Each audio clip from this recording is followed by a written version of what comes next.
संभयते गिरिं यत्कृपात्तमहं वन्दे परमानन्दमाधवम्। श्रीमन्मदङ्गीपालं बृङ्गारं पुरन्दरं श्रीगोविन्दं प्रपद्येऽहं दीनानुग्रहकारकम्। वन्दे मुकुन्दमरविन्ददलायताक्षम् इन्दोन्दुशङ्खदशनं शिशुरूपवेशम् इन्द्रादिदेवगणवन्दितपादपीठम् वृन्दावनालयमहं वसुदेवसूनुः। नवजलधवनं चम्प्रतोद्भासिकरम् विकसितनिलनास्यं विस्फुरन्नन्दहास्यम् कङ्करुचिविपुलं चारुवीलर्हावशूलं कर्मपूर्यखिलसारं गोपीकुमारम् वंशीविभूषितकरान्नवनीरदाभात् पीताम्बरादिर्बिल्लफलाधरोष्ठात् सूरेन्द्रसुन्दरमुखादरविन्दनेत्रात् कृष्णात् परं किमपि तत्त्वमहं न जाने।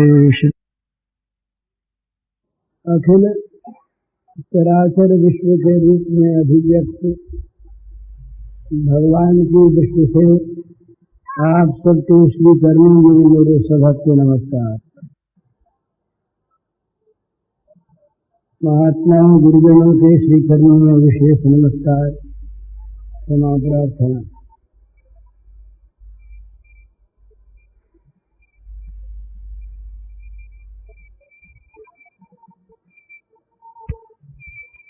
कोई भी नई बात कहने की नहीं है, बात एक ही है और बार बार इसी का मनन होना चाहिए।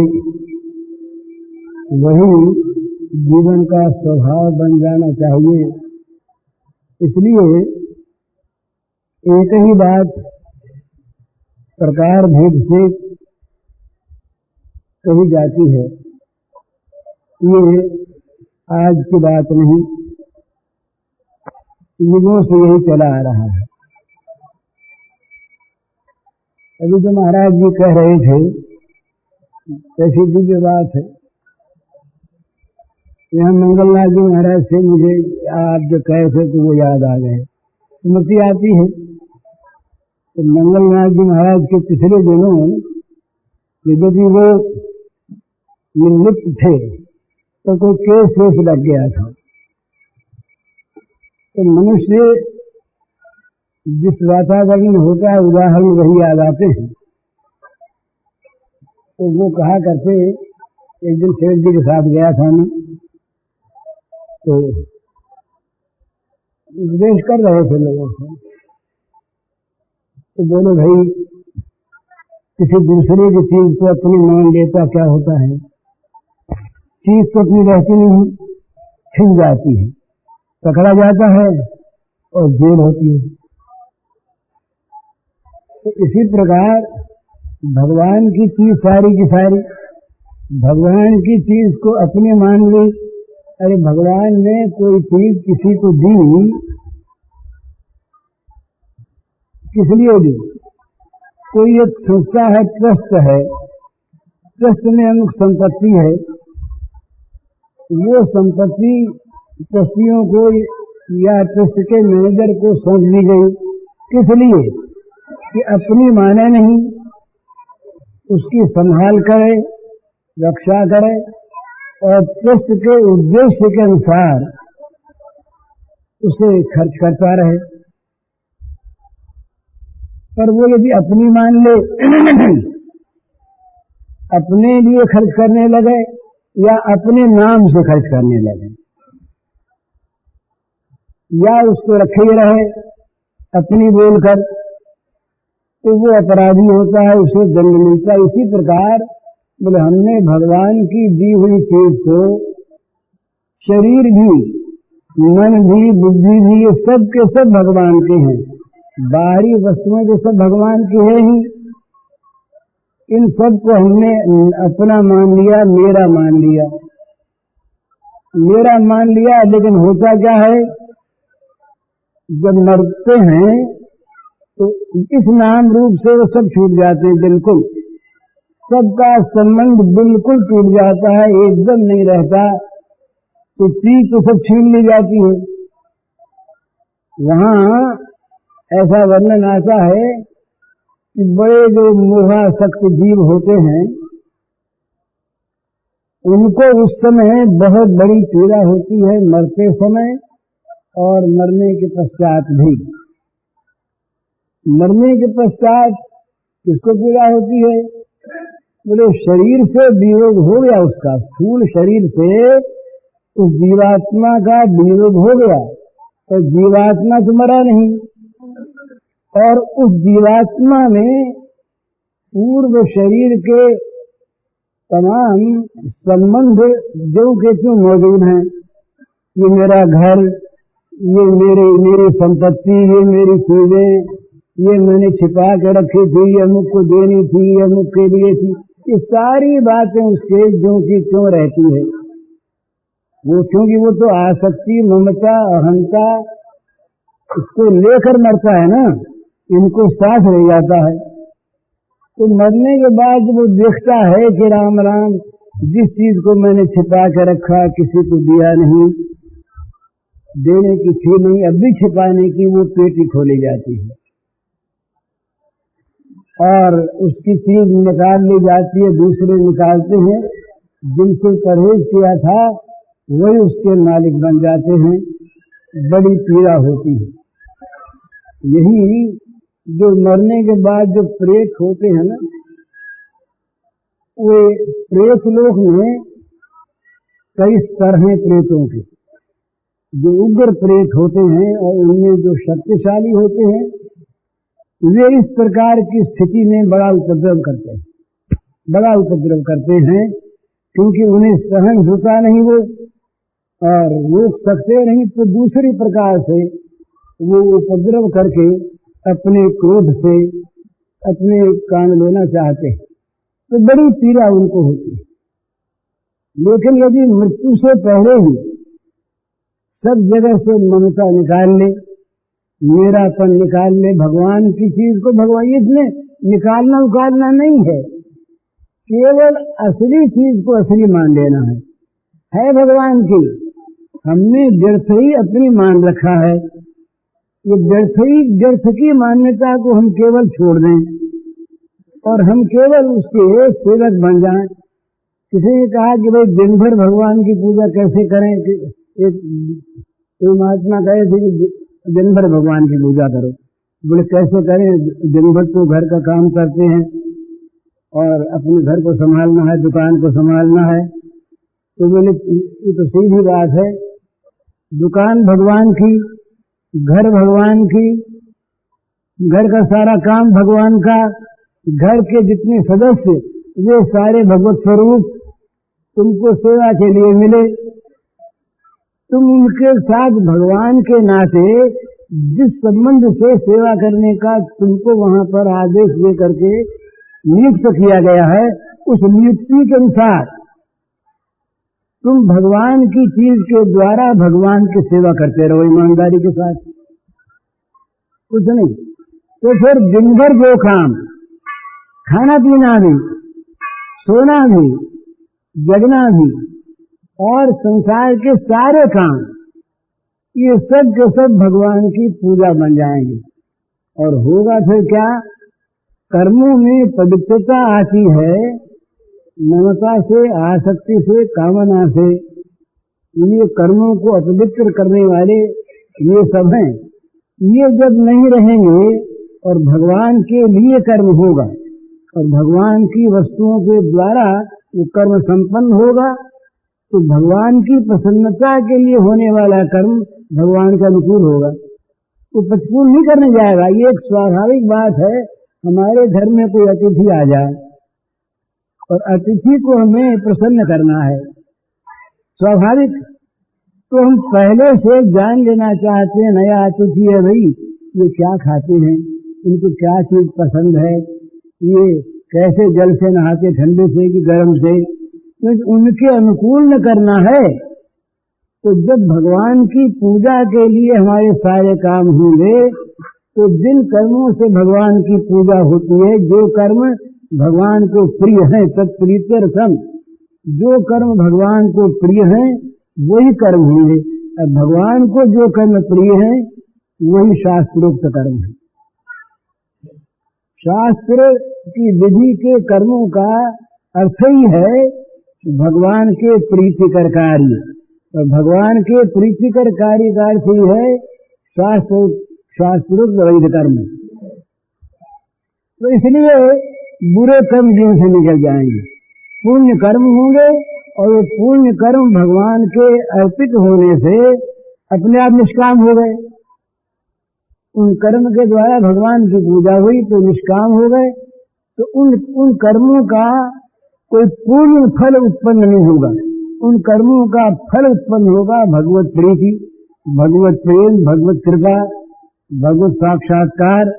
ये उन कर्मों का मंगलमय फल होगा, क्योंकि वो कर्म नहीं रहे हैं, वो अर्चा हो गई है भगवान की। स्वकर्मणा तमभ्यर्चा, वो भगवान की अर्चा हो गई, भगवान की पूजा हो गई। कर्म भगवान की पूजा बन सकते हैं, कर्म पुण्य कर्म बन सकते हैं, कर्म पाप कर्म बन सकते हैं, कर्म बांधने वाले बन सकते हैं, और कर्म कर्मों से मुक्ति करने वाले, नैष्कर्म सिद्धि प्राप्त कराने वाले कर्म बन सकते हैं, कर्ता के भाव के अनुसार। तो जहां हमारा ममत्व नहीं है और जहां कोई दूसरी कामना नहीं है, वहां वो कर्म बंधन कारक नहीं होकर के मुक्ति कारक होता है, भगवान की प्रसन्नता का कारण होता है। तो उस अवस्था में उसकी एक मांग रहती है जरूर, क्योंकि वो उसमें आसक्ति हो जाती है। उस आसक्ति को कहते हैं सेवा शक्ति, भगवान की सेवा में आसक्ति हो जाती है। ऐसे तो उस सेवा में कुछ करना नहीं पड़ता, अपने पास जो कुछ है उसी के द्वारा भगवान की सेवा होती है। तो सेवा करने का नित्य उत्साह और त्याग बढ़ता रहता, और सेवा करें और सेवा करें और सेवा करें। तो वो सेवा का फल चाहता है सेवा, और सेवा का फल उसे मिलता है सेवाधिकार। और भक्तों ने माना है कि जो नित्य सेवाधिकार की प्राप्ति है यही सर्वोच्च पुरुषार्थ है। नित्य सेवाधिकार की प्राप्ति हो गई, हमेशा के लिए बिना मत सेवनम जनाहा, ये जो बात आई है ना कि मुक्ति ये ग्रहण नहीं करते सेवा को छोड़कर, तो वो उनको ऐसा सेवाधिकार प्राप्त होता है जिससे वो कभी वंचित नहीं हो सकते। वही भगवान के नित्य पार्षद होते हैं। भगवान के नित्य पार्षद वो हैं जो उनकी सेवा में नित्य नियुक्त रहते हैं। तो वो पार्षद बढ़ते चले जाते, तो हर्ज नहीं है, कितने पार्षद बढ़ जाए भगवान के, वहाँ उनके लिए जगह बहुत है, तो स्थान की कमी नहीं है, जितना चाहे उतना स्थान, कोई आपत्ति की बात नहीं है। ये तो हमारा जो भौतिक जगह है ना, इसमें तो देश काल की सीमा है, वहाँ देश काल की सीमा नहीं है। तो भगवान की सेवा में सबसे बड़ी चीज है भगवान में ममत्व होना, वस्तुओं में से ममत्व निकल जाना। भगवान की सेवा में भाव ये रहता है कि ये सेवा करने की हमारे अंदर शक्ति तो बढ़ती रहे, पर सेवाभिमान कभी न पैदा हो जाए कि हम सेवा करके भगवान को प्रसन्न करते हैं। सेवक जो है ना, ये भक्त सेवक, ये भगवान को प्रसन्न तो करना चाहता है अपनी प्रत्येक सेवा के द्वारा, पर अपने में वो नित्य अयोग्यता का बोध करता है, अपने में नित्य त्रुटि देखता है। इसीलिए पूजा के बाद वो क्षमापन हुआ करता है। ये प्रत्येक पूजा के बाद क्षमा प्रार्थना हुआ करती है। उसका यही अर्थ है कि भाई हमने कोई पूजा वूजा किए नहीं, हम तो जानते नहीं, महान अयोग्य हैं। तो उसका अर्थ यही है कि वो सेवक अपने में योग्यता का, अपने पास सेवा की सामग्री का, सेवा की पद्धति के ज्ञान का, सेवा के स्वरूप का, इन सब का वो अभाव देखता है। वो देखता है केवल कि ये मेरे स्वामी जो हैं ये इतने महान विशाल हृदय के हैं कि मेरी सेवा तो होती नहीं, मैं तो कुछ न कुछ बिगाड़ देता हूँ। और वास्तव में पूछा जाए तो जो नित्य तृप्त हैं उनको कहें कि उनको भूख लगी है तो तुम जरा सा खा लो, तो उनको नीचे उतारते नहीं उतारते हैं, उतर के खा लेते हैं। ये भूख उनको लग जाती है, ये अलग बात है, तो उल्टा बिगाड़ते हैं। माने पूर्ण को अपूर्णता में लाए बिना तो सेवा बनती नहीं। पूर्ण जो है, पूर्ण नित्य पूर्ण में पूर्णता का कभी स्वरूप का अभाव नहीं होता। तथापि वो सेवक की सेवा ग्रहण करने के लिए अपने आप अपूर्णता का बाना पहन लेता है, अपने आप अपूर्णता की मूर्ति बन जाता है, तभी वो सेवा स्वीकार करता है, तभी वो सेवा की सार्थकता होती है। भूख न लगे तब उसकी सेवा की सार्थकता क्या हो, तो दम हो गया, बोले भूख तो थी नहीं और हमने तो इसको खुश करने के लिए खा लिया, तो खुश करने के लिए खा लिया, ये फिर सेवा कहाँ स्वीकार की, उसको धोखा ही दिया बेचारे को। तो भगवान धोखा ही देते। यही भगवान की लीला की महत्ता है कि वो जहाँ पर जिस वस्तु को ग्रहण करते हैं भक्त के द्वारा, उस वस्तु की आवश्यकता का अपने अंदर बोध करते हैं, पर वो आवश्यकता उनकी हमारा वाला अभाव नहीं है। वो अभाव रूप भी स्वयं बन जाते हैं भक्त की वांछा पूर्ति के लिए, भक्त के उस सेवा को ग्रहण करने के लिए स्वयं उस प्रकार का वो स्वांग धारण कर लेते हैं। ये जितनी भी भक्तों की परिचर्या है, ये जो भगवान ग्रहण करते हैं, ये भक्त के भगवान ग्रहण करते हैं। भक्त के भगवान दूसरे होते हैं, सब एक ही।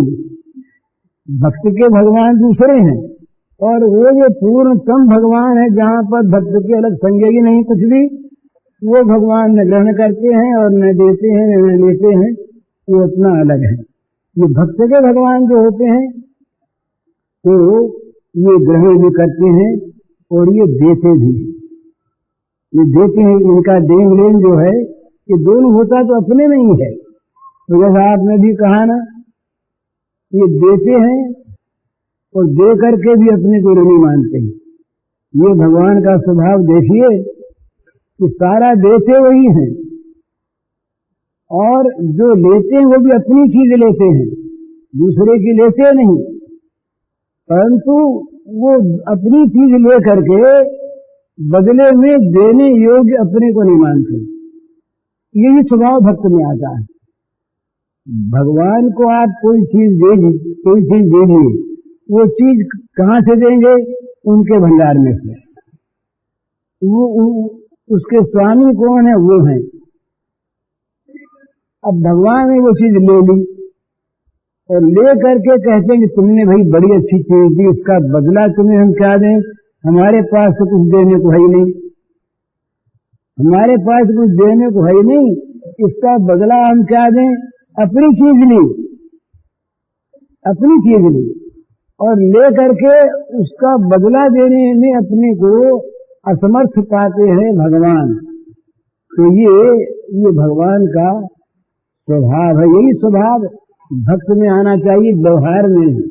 व्यवहार में जो भक्त होते हैं, भक्तों का व्यवहार कुछ अलग होता है। इसीलिए कई लोग भक्तों को अव्यवहारिक कहते हैं। भक्तों को वो कर्मठता से थोड़ा सा अलग हो जाते हैं, क्योंकि वहां तो वो ये नहीं देखते कि इसके साथ नीति का क्या बर्ताव करना चाहिए। नीति का उस दिन मैंने सुनाया था ना, उनका बलदेव सिंह जी का डाकू आए डाकू का पत्र आया। यहीं पर थे देहरादून में लाला बलदेव सिंह जी, एक बेनाम पत्र आया डाकुओं का कि हम रात को डाका डालेंगे। तो उनके भतीजे के पास भी पत्र आया, तो भतीजा तो गया पुलिस में जाकर उसने अपना इंतजाम कर लिया, पुलिस की तैनाती हो गई। वो चाचा जी के पास आया, चाचा जी इस तरह से हमारे पास एक पत्र आया है और हम तो एसपी के पास गए थे, उसका इंतजाम कर लिया है, बड़ा डर है रात को कहीं आ जाए तो न मालूम क्या हो। तो बड़े शांति से, बड़े प्रेम से, मधुरता से बोले भैया पत्र तो हमारे पास भी आया है। तो फिर आपने क्या किया? बोले रसोइयों को बुला लिया है। रसोइयों को बुला लिया है, ये क्या बात है? बोले भगवान आएंगे ना, तो भगवान आएंगे तो उनके लिए रसोई बननी चाहिए। अपनी चीज लेने के लिए आएंगे, अगर वो आएंगे तो हमारी चीज तो है नहीं। अपनी चीज लेने के लिए वो आप आएंगे तो उनकी कुछ खातिर करनी चाहिए ना। तो पुलिस क्या करती आकर के? तो आएंगे तो रसोई तैयार होगी, आएंगे कि महाराज भोजन करो और फिर अपनी चीज जो चाहिए तो ले जाओ। तो चाचा जी की बात सुन करके उन्होंने समझा कुछ दिमाग में कुछ खराबी आ गई। और यही बात है, समझदार आदमी जो है, समझदार जिसकी समझ उस सीमा में है, वो समझता है कि ये देखो ना कहाँ की मूर्खता है। अरे भगवान मानो, सब मानो, पर ये कोई बात हो रही है इस तरह से डाकुओं के आने में और ये तैयारी का, ये पागलपन नहीं तो क्या है? पर भक्तों में ये पागलपन होता है, भक्तों में ये पागलपन होता है। तो वो कहीं कहीं पर इस प्रकार की चेष्टा उनकी हो जाती है कि लोग उसकी अपेक्षा नहीं करते और कल्पना नहीं करते। इस तरह की बात भक्त लोग कर बैठते हैं। क्यों कर बैठते हैं? उसका हुआ क्या? एक दिन पहले भी इसी तरह का आए नहीं, डाकू आए ही नहीं, कोई डाकू नहीं आया। तो शायद डाकुओं को मालूम हो गया होगा या जल्दी थी होगी, कुछ भी होगा, डाकू आए नहीं। यही की बात। वो महाराज बड़े वो एक बार मंडावा से आ रहे थे, लोकनाथ जी अपने आया करते थे ना, लोकनाथ जी ध्यानिया, उनके हम जाया करते थे, मंडावा से आते थे। तो रास्ते में ऊंट पर आ रहे थे, तो वो रावत में शायद लोकनाथ जी ऊंट को साला कह दिया। तो बोले ठहर जाओ यहीं पर, लेकिन उस बच्चे का नाम या उसके मामा है, मामा हो जाए थे, इस पर हम कैसे करेंगे बात? अब वो संतों का अलग अलग एक उपदेश का तरीका अलग अलग हो, तो अब हम तो नहीं करेंगे। तुमने साला कहा, तुम्हारे लड़के का मामा हो गया, उसके लड़के के मामे के ऊपर चढ़ के सवारी करके कैसे जाओ? हम तो नहीं जाएंगे। उधर गए, दूसरा ऊँट आया, तब चढ़े तो उस दिन से वो साला कहना बंद हो गया। वो शिक्षा मिल गई कि आज से साला नहीं कहेंगे। ऐसे वो संत थे, बड़े अच्छे संत थे। तो ये भगवान के जो भक्त होते हैं, ये भगवान से कुछ चाहते नहीं। इसका अर्थ ये नहीं है कि न चाहने से ज्यादा मिल जाएगा। ये तो फिर हम लोग जैसे व्यापारी लोग ऐसा करते हैं कि यहाँ पर अमुक तरीके से काम हुई तो नफा ज्यादा होगा, बोलने से शायद हम कम मांग लें थोड़ी ज्यादा देंगे। और है यही बात, वास्तव में ये बात है। वो एक बादशाह और बीरबल की बात आती है। बीरबल से कोई अपराध हो गया तो बादशाह ने कुछ दंड जलाना चाहा। तो बीरबल बड़े चतुर थे, तो उन्होंने बादशाह से किसी के द्वारा कहलवाया, देखिए बीरबल को आप कष्ट देना चाहते नहीं, जरा उसका अपमानित करना चाहते हैं। वहां यही तो चाहते। तो ये किसी बड़े राजा से आप उसका न्याय कराएंगे तब तो क्या अपमान होगा? किसी छोटे आदमी से फैसला करवाइए। इतने बड़े बीरबल का न्याय किया, फैसला किया पंचायत के छोटे से आदमी ने, तो ये उसका अपमान हो जाएगा। बादशाह ने कहा ये तो बात ठीक है, ऐसे करेंगे। तो एक जाट को बुलाया, बेचारा ग्रामीण जिसको गंती आवे नहीं, 20 ही तक गंती आवे, 1 बीसी 2 बीसी 4 बीसी 5 बीसी तक, 20 के बाद 21-22 तो गमना ही आवे उसको, और 5 बीसी के बाद तो गंती जाने ही नहीं। तो उसको बुलाया, बादशाह ने कह दिया कि देखो भाई चौधरी, बीरबल का न्याय करना है, उससे अपराध हुआ, तुमको तुम्हारे ध्यान में अपराध जचे, उसको कैद तो करना नहीं है, हमारा आदमी, उसको जुर्माना करना है, तुम्हारे जगह से जुर्माना कर देंगे। बोले अच्छा हुजूर, जुर्माना कर देंगे। तो जुर्माना करने के लिए बैठा, अपराध कुछ था ही, वो सोचता है कि कैद बीसी जुर्माना करें 5 बीसी तो ज्यादा हो जाएगा इतना कहां से देगा, और 1 बीसी बहुत कम, तो 3 बीसी कर दिए।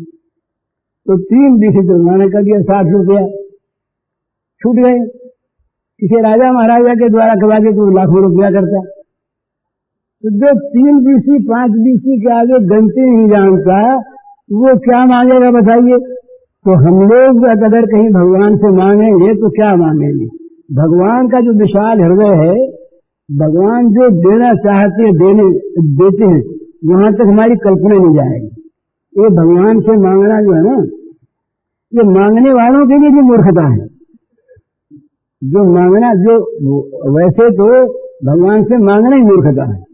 भगवान से कुछ भी मांगना, भगवान से तो भगवान को मांगना चाहिए, और कोई चीज न मांगे भगवान से। पर चीज मांगने वाले भी न मांगे तो अधिक बुद्धिमान है, चतुर हैं। क्यों चतुर हैं? कि भगवान जितना दे सकते हैं और देना चाहते हैं, उनके ध्यान में छुड़की जावे कि नहीं। बहुत बड़ा आदमी जो जिसके पास बहुत बड़ी संपत्ति है, वो 2-4 पैसे की तरफ उसकी दृष्टि नहीं जाएगी। वो सोचेगा 1000, 2000, लाख, 2 लाख सोचेगा। तो भगवान जब अपनी इच्छा से देंगे तो न मालूम वो क्या दे दे, मांगने वाला घाटे में रहता है। लेकिन भक्त जो है, ये उसकी ये दृष्टि भी नहीं है कि न मांगने से वो ज्यादा दे देंगे, ये दृष्टि नहीं रहती। वो तो अपने लिए कोई आवश्यकता समझता ही नहीं। वो भक्त तो भगवान का हो चुका है ना। अब ये तो भगवान की प्रतिज्ञा, ये क्षण वहां भी हम तो प्रतिज्ञा हो न हो, उसको अपने लिए कोई आवश्यकता नहीं रहती। उसका जीवन मरण उसके लिए दोनों समान है, उसका अभाव अभाव उसके लिए दोनों समान है।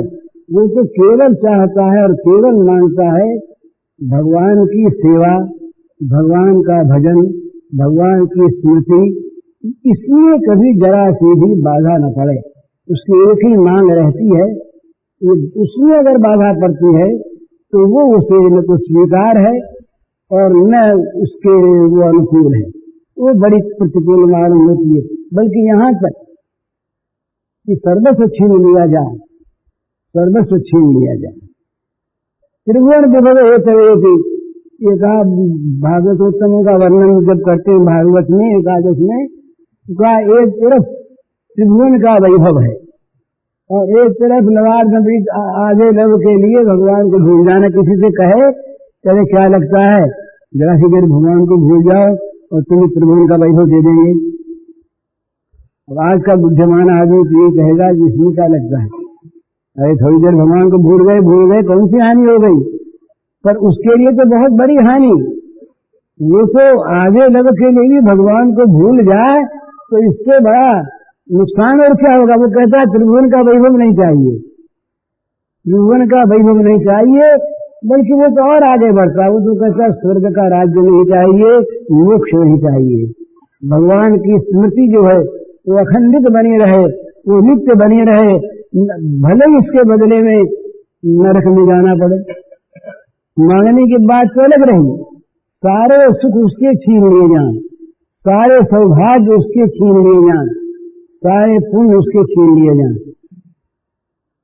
और उसको देवती में भेज दिया जाए, इस प्रकार की परिस्थिति हो जाए तो वो कहेगा कि हो जाए, हो जाए। नरके व नरकांतक प्रकाम, कहीं पर भी जाना पड़े कोई आपत्ति की बात नहीं, पर हम भगवान को नहीं छोड़ सकते। भगवान को नहीं भूल सकते। वही हमारा सर्वस्व है, वही हमारा जीवन है, वही हमारा आत्मा है।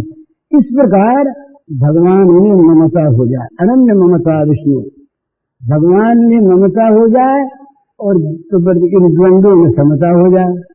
यही कर रहा है। नई बात कुछ न तो करनी है, न नई बात संसार में कुछ है। ये तो हम लोग सब सुनते हैं और हम कहते हैं ना, ये सुनने वालों को और कहने वालों को दोनों को कहना सुनना बंद कर देना चाहिए। असली बात तो ये है, पर ये असली बात होती है, इसलिए चलो कहना सुनना भी चलता ही है। अच्छा दूषण है, कोई बुरी चीज नहीं है, भगवत चर्चा है, पर साधना नहीं है। साधना तो लग जाने में है, जीवन में वो चीज उतरे, जीवन में आवे, हमारा जीवन भगवान में लगे और सचमुच ऐसा दिखाई दे, ये अनुभव में आने लगे कि हमारी ममता की चीज तो भगवान ही है। ये सामने आने लगे, चीज दिखने लगे, इस प्रकार की अनुभूति होने लगे कि जगत की तो कोई चीज हमारी ममता की है ही नहीं और भगवान कभी बेममता के है ही नहीं। ऐसा अनुभव होने लगे वस्तुओं की प्राप्ति में और वस्तुओं के जाने में। संसार की वस्तुएं जाएं और भगवान का स्मरण बना रहे, उस समय एक आनंद की अनुभूति होनी चाहिए, क्योंकि गई उसमें तो ममता है नहीं, वो गई सो गई और रही सो रही, कोई बात नहीं। भगवान की स्मृति में भगवान हमारी चीज हमारे पास बनी हुई है, भगवान हमारे, भगवान की स्मृति हमारी, वो चीज हमारी बनी हुई है। और ये होता है, ये जिन साधकों को, जो लोग साधक नाम क्या न रखें, उनका जो भाई जो बहन इस प्रकार का अपना आचरण बनाना चाहते हैं, बना लेते हैं, बनाया है किसी अंश में, उन लोगों को ये अनुभव होता है कि भगवान हमारे हैं। भगवान की स्मृति में बड़ी उनको बेचैनी होती है और जगत की स्मृति में, जगत के भूल जाने में, और भूल जाने में नहीं, जगत के प्रिय से प्रिय पदार्थ के चले जाने में, जो संसार में प्रिय माना जाता है वो, उसके लिए तो प्रिया प्रिय कोई है नहीं, उसके लिए तो कोई प्रिया प्रिय नहीं है। न प्रेषित प्रेम प्राप्त, विदित प्राप्त चा प्रेम, ये प्रिया प्रिय, प्रिय और अप्रिय, यहाँ की भाषा में, द्वंद्व की भाषा में प्रिय प्रिय है, वहाँ तो प्रिय प्रिय कुछ नहीं है। तो चाहे प्रिय की प्राप्ति हो, चाहे अप्रिय की प्राप्ति हो, चाहे प्रिय का विनाश हो, चाहे अप्रिय मिल जाए, इसमें कुछ भी नहीं लगता, क्योंकि इनमें ममता नहीं है। ममता भगवान में है। भगवान कहीं बिछुड़ते हुए, और ये एक सच्ची बात है, ये करके देखने की बात है, भगवान में ममता कर लेने पर भगवान बिछुड़ते नहीं, सच्ची बात। भगवान अपना अनुभव के भक्त, अपना अनुभव कराते रहते हैं भक्तों को कि मैं तुम्हारे साथ हूँ, तुम मुझे भूलते हो, वो भूलने नहीं देते। हम भगवान को याद रखते हैं, ये नहीं, भगवान अपनी याद हमें दिलाते रहते हैं। जो भगवान का हो गया है, जिसने भगवान को मेरा बना लिया है, भगवान कभी भी ऐसी स्थिति में नहीं लाना चाहते जब वो इस बात को भूल जाए कि भगवान मेरे हैं। भगवान अब उसकी ममता से मुक्त होना नहीं चाहते, ये बड़ी विलक्षण बात है। उसकी ममता में भगवान नित्य रहना चाहते हैं, उसको याद दिलाते रहते हैं कि कभी भूलना मत मैं तेरा हूँ, कभी भूलना मत मैं तेरा हूँ, कभी भूलना मत मैं तेरा हूँ। ये ऐसी भगवान की विलक्षण ये रीति है, अनोखी रीति भगवान की है, जो दुनिया में नहीं मिलती, अनोखी रीति है। जहाँ हमने भगवान से कह दिया, कहने का अर्थ है वैसा बन गए कि बस तुम हमारे हो और कुछ भी हमारा नहीं। ममता की एकमात्र वस्तु तुम हो और कोई ममता की वस्तु हमारी नहीं। अब भगवान तो फिर गले पड़ जाते हैं, वो भूले कैसे? वो श्री राधिका जी से कहा सखियों ने कि भाई तुम भूल जाओ, तो कहा भूले कैसे, भूलने दे तब न, वो कभी भूलने दे तब न भूले। भूलने का कोई प्रसंग आता है कि तत्काल वो आ जाता है, भूलो देखें कैसे भूलें। तो भगवान भक्त को अपनी विस्मृति नहीं होने देते, ऐसा भगवान कर देते हैं। पर करते हैं उसके बाद जब वो भगवान को मेरा मान लेता, भगवान अपना मेरा बनने में आपत्ति नहीं करते, तो मेरा बनने पर अपनी स्थिति से कभी बचना नहीं चाहते, हमेशा इसी में रहना चाहते हैं। बस केवल पहले से ही बात है कोई भगवान को मेरा बना ले, तो मेरा बनाने वाले के लिए एक ही बात करनी पड़ती है, जो कुछ है नहीं, सीधी बात है, सच्ची बात है कि मेरापन जो जगह जगह बिखरा हुआ है इसको छोड़ दे, ये छूटने वाला ही है। पर इसको भी फिर हम साथ ले जा करके नई नई चीजों में, नए नए पदार्थों में फिर मेरापन जोड़। यहाँ भी न मालूम, यहाँ आदमी का प्रयत्न क्या है, मनुष्य के जीवन में प्रयत्न क्या करता है मनुष्य, नए नए पदार्थों पर, नई नई बातों पर, नए नए मतों पर, नई नई चीजों पर ममता की छाप लगाने में लगा रहता है और कुछ भी नहीं करता है। ये मकान मेरा, जमीन मेरी, ये घर के मेरे, ये कपड़े मेरे, ये मत मेरा, ये सिद्धांत मेरा, ये संप्रदाय मेरा, ये ज्ञान मेरा, न मालूम कहाँ कहाँ पर ये मेरे मेरे की छाप लगाना चाहता है। जहाँ जाता है वहाँ साथ ले जाता है उस मोहर को, ये मेरा, ये मेरा, ये मेरा। जहाँ मेरा वहाँ तेरा, और जहाँ मेरा और तेरा वहीं सारा रखेगा, नहीं तो सब भगवान। तुलसी ममता राम सो समता सब संसार, राग नरूषण दोष दुख दास बलपार। तो ये कुछ इसमें ज्यादा कुछ करना नहीं पड़ता है, जो सच्ची चीज है उसे ग्रहण केवल कर लेना, जान लेना है।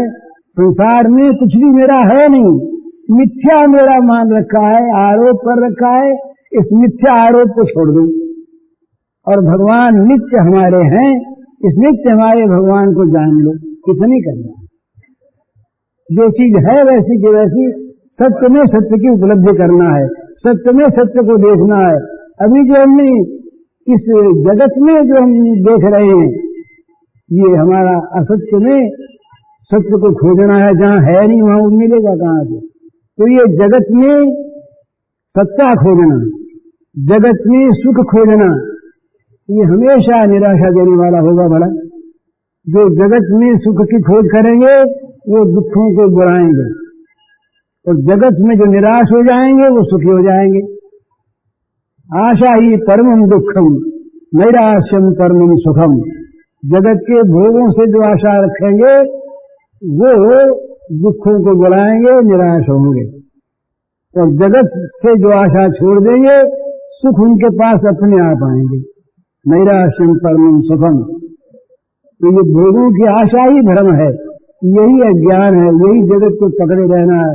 यही आशा ममता को और बढ़ाती है, और ममता जितनी गाढ़ी होती है उतनी ही ये ज्यादा चिपकती है, और उतना ही ज्यादा ये पापोत्पादन करती है, उतना ही ज्यादा ये बांधती है। ममता के समान ममता ही बंधन है, और क्या ममता ही बंधन है, ये बांधती है। तो ये ममता जब भगवान में हो जाए वहां भी बांधने का तो काम करती है। पर ये दो इसमें अंतर है। ममता जब भोगों में होती है तो भोग नहीं बंधते, हम भोगों से बंध जाते हैं। तो ममता भगवान में होती है तो हम नहीं बंधते, भगवान हमारे में बंध जाते हैं। फिर भगवान हमको नहीं छोड़ते, हम तो फिर वहां स्वतंत्र हैं, मुक्त हो गए हैं, क्योंकि जगत से स्वतंत्र है। जगत का कोई भी दावा फिर हम पर नहीं रहता। भगवान का जहाँ कोई वास्तविक भक्त हुआ, जगत का सारा दावा उस पर से उठ गया, सारा अधिकार उठ गया। भगवान का होने के बाद कोई भी प्राणी, पदार्थ, परिस्थिति उसे अपना गुलाम नहीं बना सकता। ये सिद्धांत है। भगवान के गुलाम को दूसरा कोई गुलाम नहीं बना सकता। कोई प्राणी, कोई परिस्थिति, कोई भाव, कोई सत्ता, कोई देवता, कोई काल, कोई कुछ भी भगवान के दास को अपना दास नहीं बना सकता, उस पर अधिकार नहीं कर सकता। तो जो भगवान का हो गया वो मुक्त हो गया, सबसे स्वतंत्र हो गया। इन सब से जितनी स्वतंत्रता की बेड़ियां थी वो सब के सब कट गई। अब क्या रह गया? अब उसके साथ भगवान आकर के बंध रहे। बस ये बंधन तो हमेशा के लिए वांछनीय है, ये बंधन बना रहे, नित्य बना रहे। ये बंधन कभी टूटे नहीं, कभी कटे नहीं। और मजे की बात ये है, ये हंसी की बात लगेगी, इस बंधन में भगवान बंधे रहना चाहते हैं। भगवान को ये बंधन बड़ा प्रिय है। भगवान को ये प्रेम का बंधन इतना प्रिय है, ये बंधन अगर न हो तो उसके सृष्टि में भगवान का अवतरण, भगवान की लीला ही बंद हो जाए। ये भगवान का जो स्वभाव है, ये भक्तानुग्रह खाकर भगवान ये अवतार लेते हैं। ये भक्तों को रसदान देने के लिए नहीं, ये तो राक्षसों को तो 4 दिन मार दें अपनी शक्ति से ही, धर्म की स्थापना 4 जब कर दें। ये सब तो गौण लक्षण है। मुख्य भगवान के अवतार का कारण है ये भक्तों का आकर्षण। जो दैत्य भी भक्त होते हैं वो कहते हैं तुम्हारे हाथ से मरेंगे, किसी मरेंगे नहीं। आए भगवान क्या करें बेचारे। और उनमें भी जो मुख्य कारण है वो भक्तों का रसदान, रस ग्रहण है। ये असली कारण है। तो भगवान की लीला का आधार है ये भक्तों का प्रेम। यही प्रेम भगवान को बांधता है। और ये भगवान का बड़ा परम प्रिय आकांक्षित बंधन है। भगवान का आकांक्षित बंधन। भगवान नित्य मुक्त भगवान इस बंधन में बंधते हैं, बंधना चाहते हैं और बंधने के बाद बंधे रहना चाहते हैं। इसमें उनको सुख मिलता है। ये उनकी स्वभाव की स्थिति है। हरिओम तत्सत।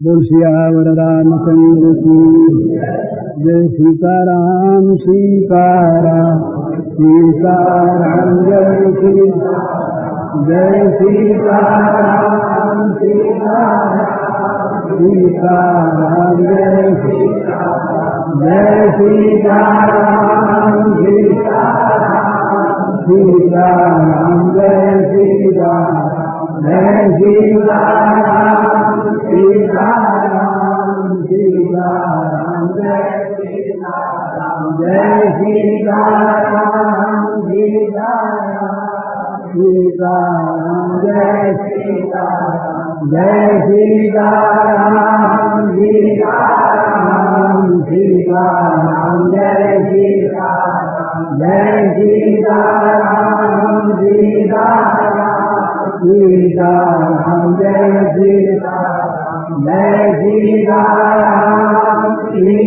सीताराम सीताराम जय सीताराम जय सीताराम सीताराम सीताराम जय सीताराम जय सीताराम सीताराम सीताराम जय सीताराम जय सीताराम सीताराम सीताराम जय सीताराम जय सीताराम सीताराम रामचंद्र की जय। मोर मुकुट वंशी वाले की जय। आज श्री भाई जी के इस प्रवचन का शीर्षक है भगवान और भक्त का प्रेम संबंध और इसका 65 संख्या है 175।